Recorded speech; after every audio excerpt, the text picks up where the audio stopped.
waan barbaaddu irratti xiyyeeffadhu. Ashamaa akkam nagaa jirtu ani Yoobsan Abbabeetii. Yoobsan Arguu YouTube channel like, share, subscribe gochuu hin dagatina. Waan barbaadde irratti xiyyeeffadhu. Yeroo hedduu wantoota nuun galchine, wantoota nuuf hin taane, wantoota nuuf hin malle barbaaduutti yookiin hawwutti yeroo keenya hedduu fixaa oolla. Yookiin immoo wanta nuuf ta'u dhiisnee waan nuuf hin taane barbaadaa jiraan. Bakkeen baay'eetti ofitti amanamummaa dhabnee namoota hirkachuurraa kan ka'e waa hunda namarraa eegan osoo ofii keenya furmaata laachuu dandeenyu yookiin osoo ofii keenya bira geenyee qorachuu fi barbaannee arguu dandeenyu namni biraan akka inni mataa keenya ta'ee nuuf qoratu, nuuf hawwu, nuuf barbaaduu fi deebii nuuf laatu yeroo hundumaa barbaanna. Hundi keenya iyyuu gaaffii deebiin arganne ta'ee yeroo hedduuf nu rakkisa. Eeyyee kanatti aansee seenaa bareedaa fi miidhagaa tokkoon isinitti hima. Hanga xumuraatti na hordofaa. Seenaa mucayyoo qullaa ishee baatee yookiin immoo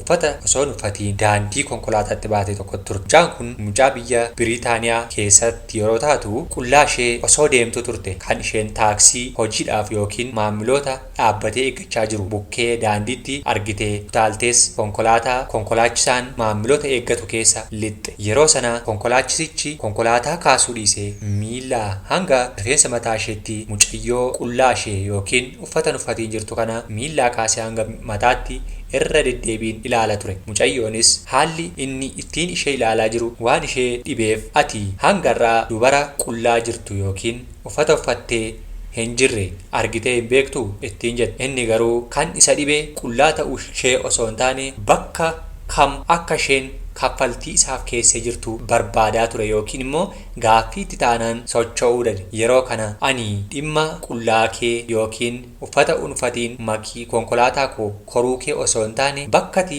qarshii naaf kaffaltu keessee jirtu waan hin dhabeef si ilaale jedha. Kaayyoonsaa kan inni daandiirra dhaabbatee jiru konkolaachisichi konkolaataa ittiin nama tajaajilee waa argatu malee konkolaataa akkasumaan nama bakkaa bakkatti geessu waan hin turreef dhimmisaa dhimma qullaa ishee ta'uu osoo hin taane dhimma galii dhimma qarshii ittiin argatu ture. Nutis tokkoon keenya eenyu keenyatu waan nu laallanne keessa linnee hojjetaa oolla. Waan nu laallanne yookiin waan umurii keenya qofa miidhu, waan humna keenya qofa fixu, waan sammuu keenya qofa ceepha'u nama meeqan keenyatu hojjechaa oolla. Kanaaf waan barbaanne irratti yoo xiyyeeffanne garuu nama mul'ataa, nama kaayyoo qabu, nama galma ga'uu barbaadu taanaa jechuudha.